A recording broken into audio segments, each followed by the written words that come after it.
अगर आपने गौर किया हो तो महात्मा बुद्ध की तस्वीरों और उनकी मूर्तियों में उनके सिर पर घुंघराले बाल दिखाए जाते हैं, लेकिन एक्चुअली वो घुंघराले बाल बाल हैं ही नहीं।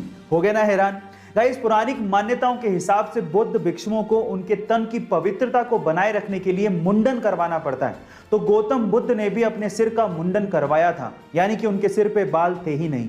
लेकिन चिलचिलाती धूप में जब वो तपस्या करते थे तो 108 घोंगे यानी कि स्नेल्स ने उनके सिर को ढक लिया था, ताकि इस कड़कती धूप में उनको हीट स्ट्रोक ना लगे। गाइस, क्या आपको इसके पहले तक ये फैक्ट पता था? और अगर नहीं पता था तो चैट सेक्शन में जरूर लिखिएगा। अगर आपके पास लैपटॉप है तो लैपटॉप चार्जर के पिन के पास आपने ये सिलेंडर जरूर देखा होगा। क्या आपने कभी पूछने की कोशिश करी कि ये सिलेंडर क्या है और किस काम आता है? चलिए मैं आपको बताता हूं। इस सिलेंडर को फेराइट बिड कहा जाता है और इस फेराइट बिड सिलेंडर का इस्तेमाल इलेक्ट्रॉनिक सर्किट में से हाई फ्रीक्वेंसी नॉइस सिग्नल को फिल्टर करने के लिए किया जाता है।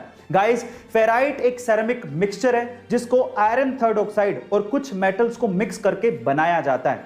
अब ये सर्किट भी बेहद आसान तरीके से बनाया जा सकता है। सिर्फ इस सिलेंडर के चारों तरफ चार्जिंग वायर को लपेटना होता है और वो आसानी से नॉइस सिग्नल को फिल्टर कर लेता है। क्या आपको इसके पहले तक टेक्नोलॉजी का ये फैक्ट पता था? और अगर नहीं पता था तो चैट सेक्शन में जरूर लिखिएगा। गाइस, सबसे पहले तो आपको जो भी वैक्सीन मिल रही है जो कि इंडियन गवर्नमेंट ने अप्रूव की है, वो आपको तुरंत लगवा लेनी चाहिए।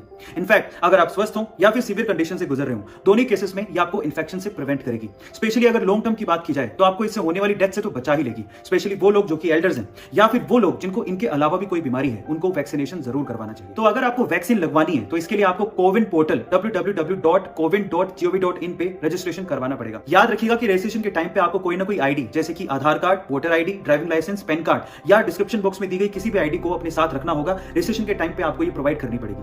अब वैक्सीनेशन से पहले अगर आप किसी और बीमारी की दवाइयां भी ले रहे हैं तो आपको घबराने की जरूरत नहीं है। उन्हें एज इट इज अनइंटरप्टेड लेते रहे और अपनी वैक्सीनेशन भी करवाएं। और हाँ, अगर आपको कैंसर, डायबिटीज या हाइपरटेंशन जैसी बीमारियां हैं और अगर आप सोच रहे हैं कि आपको वैक्सीनेशन करवाना चाहिए कि नहीं, तो इन दैट केस तो आप हाई रिस्क पर हैं, इसलिए आपको जरूर कोविड-19 का वैक्सीनेशन करवाना चाहिए। अगर आपको फिर भी कोई कंफ्यूजन है तो आप डॉक्टर से सलाह ले सकते हैं। तो मौका मिलते ही वैक्सीनेशन करवाइए और अपने आप को कोरोना से बचाइए।